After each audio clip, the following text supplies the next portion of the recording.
Today we're doing our first unboxing. This is a Fluke current clamp. So there you go. Thanks for watching. I'll see you all next time. Unboxing embargoes are complete bullshit. They're a form of generating more marketing hype and hanging on to the news cycle as long as possible. It's not even a user experience to see a media unboxing, because as a user, you don't get this stuff when you buy the product and open the box. It's not even a user experience anymore. It's just blatant pandering and trying to draw hype and keep it as long as possible. I need to move these. Before getting to that, this content is brought to you by the Thermaltake Flow RGB closed loop liquid cooler, which is a 360mm radiator plus 3 120 fans that are RGB illuminated. The Thermaltake rain fans at that. This is a 4.5 Gen Azetec pump, which is one of the faster pumps. You can learn more at the link in the description below. At some point this year, it went from a normal news embargo plus performance embargo cycle to something a little crazy. Sometimes it was news embargo, unboxing embargo, no, actually, there was another one. There was unboxing embargo, news embargo, something in between like a guide, and then performance embargo. What used to be the case more traditionally, and if you ask some of the writers as a non-video in the industry, they'll tell you the same. Generally speaking, it was you get the news, you can publish the news, but you don't talk about having the product and can't even say you do, and then you do the performance review later. But now there's all this hype to fill the gap, and generally it's being filled under the term unboxing embargoes, which aren't necessarily news, and it's kind of ambiguous where you draw the line as to what constitutes an unboxing. So it's getting kind of it's too much hype. It's not consumer friendly. It's a waste of your time, and more so than even my time, because on your end, if we take a 5 to 10 minute unboxing video, which we have not yet made, and if we do, please kill me, but if we take that and multiply it by 50 to 100,000 views, that's a lot of minutes that will never be returned to the people who once had them. So again, it's not even really a consumer experience anymore, because what's happening is with the advent of unboxing embargoes, which stem from a new era of visual-based media that's more hype-focused than information and data-focused, what we end up with is these extravagant media boxes and gifts and unboxing experiences, and sometimes it goes to the consumer. Look at the Dre Beats, for example. You end up paying enormous amounts of money for the literal box that they come in, and sometimes it doesn't go to the consumer. It just goes to media and makes it look like this thing is way fancier than it ever will be. So from the aspect of, hey, this thing's actually useful, I would say no, except for in perhaps one instance where maybe you're looking at an unboxing because you're not quite sure if the thing includes the adapter that you want or the cable that you want, and hey, no one actually talked about it in the reviews, so let's watch an unboxing. That makes sense. Doing an unboxing embargo specifically to generate hype, not a fan of it. And this isn't calling out any one company in particular, because there have been a couple of them that have done it this year. And I'm not sure who started it. I would like it to end.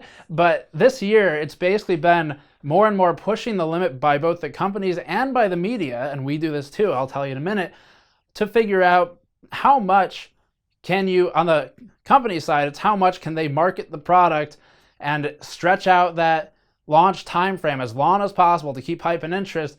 And from the media perspective, it's how do we push the limits of what's allowed under this phrase unboxing embargo, which has been left intentionally vague by the company, to try and do something actually unique and different and get views.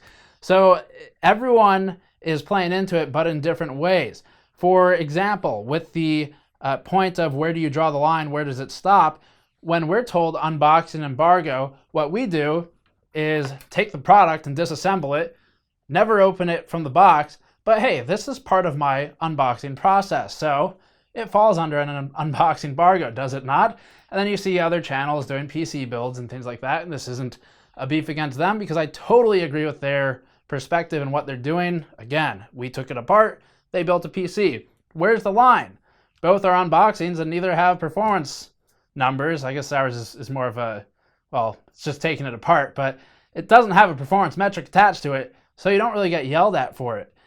And this is a lot different from where it used to be, where you had the news coverage, no one knew we had the product, you could probably guess, but you don't show it, and then later you do the performance embargo. And in between that time, you have enough time to test and focus on testing and benchmarking and reviewing and really build your content piece to be something worthwhile. Now that time is filled with, instead of silence, it's filled with marketing hype and noise.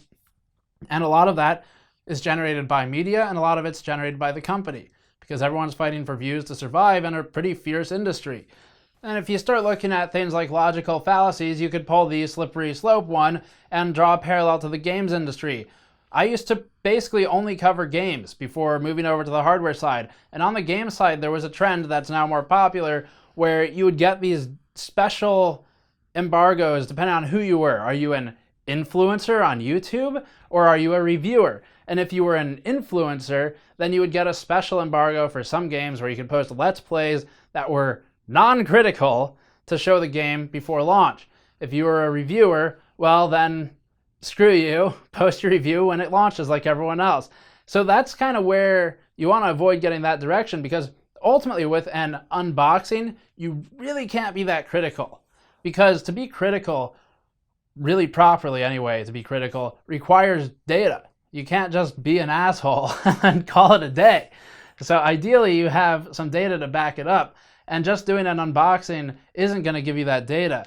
And oftentimes we don't have enough time or even the drivers to benchmark products to put out data in discrete forms. So really what you're looking at is a video where the user or the creator is not going to be critical, very likely won't be. Anything that is critical will probably be pretty softened. And then you open the box, you get the hype, you get to see the stuff that's inside the fancy media kit that you'll never own, and everyone moves on, watches the next one, and the product launches and everyone's all hyped about it. Whether it performs well or not is irrelevant at that point, except for the fact where hype is the worst thing in the industry, and if it performs poorly, then it comes back at us, which is really crazy because it's media who are following this unboxing trend. So to generate all the hype, if a product then performs poorly, consumers, of course, feel misled because they're like, wait a minute, but this thing looked awesome, based on, of course, nothing except for unboxing videos and not data. So it's this really vicious circle, and you point fingers a few different ways, but really just like, no more unboxing embargoes, please. So ideally the way it's done, I think, is the way it used to be done when this was more of a written-driven industry where you had written articles. And Ian Cutress over at Onentech had a great article that was just called Threadripper 1950X, We Can Show You Photos Now. And he goes through showing the photos, kind of even pushes the limits a bit with that one, and that's a written site, by showing the thermal paste circle, which we also showed in video form.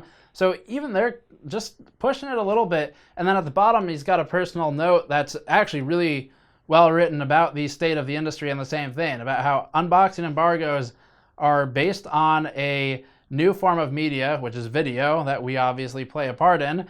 And it's on that form of media being primarily hype and driven by marketing and visuals, and not charts and data and all the stuff that we put out on the channel, which obviously you get less interest for that. So that's part of the problem. Part of the problem is the demographic changing. Part of the problem is the means of media consumption changing. And those are all things that are pretty difficult to control, and you really can't. So there's no point in trying to control those. But trying to put out good content that doesn't play into just simply opening a box, showing the product, and moving on, I think is part of the solution to the problem. The problem being an insurmountable wall of hype for various products, all the way down to cases now. When computer cases have the amount of hype behind them that some of them do, like the H500P, it's kind of getting to be like a little bit much. It's not something you normally saw, and it's fantastic for the companies. This is completely brilliant for the companies involved with unboxing embargoes. They get free coverage for the most part. They get they don't have to pay for the advertising, and they're getting advertising. And it's the sneakiest advertising in that it seems sincere and it's not actually disclosed as an ad, because the creator, of course, doesn't see it as an ad and probably didn't charge for an ad. So it's actually just a concealed ad, but the creator's not even making any money for it, other than maybe YouTube AdSense, which is just not enough to even eat ramen noodles off of. So that's what you're dealing with with unboxings. So to back it up a little bit, I think I first started thinking about this with the 1080 Ti, was one of the first ones that used the explicit words unboxing embargo. And then after that, Threadripper played into it quite a lot. Actually, Ryzen did as well. With Threadripper, it started getting a little crazy, and we voiced that to AMD. We voiced it to multiple other companies that have done unboxing embargoes, where basically you start getting into product unboxing, news embargo, installation guide embargo, review embargo a week and a half later.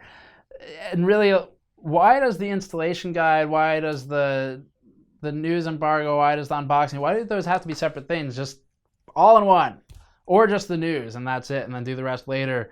But it controls the media narrative quite a bit because everyone's vying for traffic, and it's pretty hard to break away from that. You need views to keep going, and in this industry that's as saturated as it is, it means that it's harder and harder to get those views from people who are now your competitors. So from that perspective, obviously, you're going to do as much as you can to show the new product and talk about it, because that's what's getting interest and views and drives revenue and growth and all of those things. And now, from our perspective, I don't think it's not really the point to talk about our perspective with this, but again, if we don't do unboxings, we'll do a teardown, which we do anyway, whether or not there's an unboxing embargo. We always do teardowns.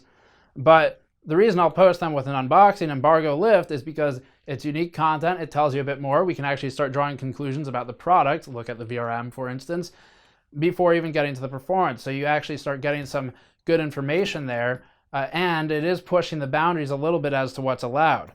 So as long as it's not charts and numbers, I guess it seems like it's okay to do. Again, you get PC builds by other YouTubers, which is perfectly fine. They're doing the same thing we are, provide different content to get views. And the reason that these borders are pushed, PC builds, PCB analysis that we do, teardowns, and various other things you can do with the product in an unboxing, the reason all that happens is because what the hell do you do with a literal unboxing? You basically open it up and you show it, and maybe you can do an overview and say, like, it's got a dial and it has 10 different settings and you can zero it out. That's kind of getting useful, but still, without any kind of actual user information, how the product behaves, it's ultimately not that useful unless someone has already purchased it, in which case it is after the unboxing embargo lift and after the performance embargo has lifted. So really, they might as well just defer to the performance review, which is going to have numbers and information on how to use the product in that specific scenario. So I think that's it. I don't know that I have a lot else to say. I'd like to think that this will have some kind of ripple, but it probably won't. Either way, I got to rant about it. So yeah, thanks for watching. We do not do unboxings, as you all know, and it's not going to happen anytime soon. And if a company tells me you can't do a teardown either, then I'll say, okay, well, we're just not going to post anything. And we'll just wait for the review date to lift, because unboxings are stupid. That's my opinion of it. So thank you for watching. You can subscribe for more. As always, patreon.com/gamersnexus to help us out directly.